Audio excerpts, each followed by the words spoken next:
ஒரே ஒரு முறை இந்த மாதிரி குழம்பு வச்சு பாருங்கள், அந்த அளவுக்கு டேஸ்ட்டாக இருக்கும். இந்த பூண்டு குழம்பு வந்து ரொம்பவே ஹெல்த்துக்கும் நல்லது. சளி, இருமல், காய்ச்சல்லாம் இருந்துச்சுன்னா உடனே சரியாயிரும். ஹை கொலஸ்ட்ரால் இருந்தாலுமே சரியாயிரும். உங்கள்கிட்ட பிளட் ப்ரெஷருமே சரியாகிறதுக்கு இது ரொம்ப ஹெல்ப்ஃபுல்லாக இருக்கும். வாய்வு தொல்லை, பசியின்மை, குடலில் வந்து புண்ணு இருக்குது அப்படின்லாம் சொல்கிறாங்களா, இது உடனே சரி செய்யும். அந்தளவுக்கு இதில் ஹெல்த் பெனிஃபிட்ஸ் நிறைய இருக்குது.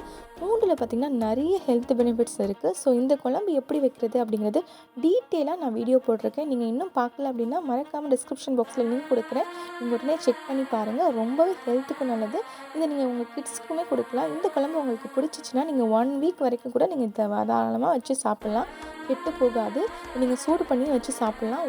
அவ்வளோ டேஸ்ட்டாக இருக்கும். அவ்வளோ ஹெல்த்துக்கும் நல்லது. மறக்காமல் ட்ரை பண்ணி பாருங்கள். இந்த வீடியோ பிடிச்சுன்னா மறக்காமல் லைக் பண்ணுங்கள், ஷேர் பண்ணுங்கள். Okay friends.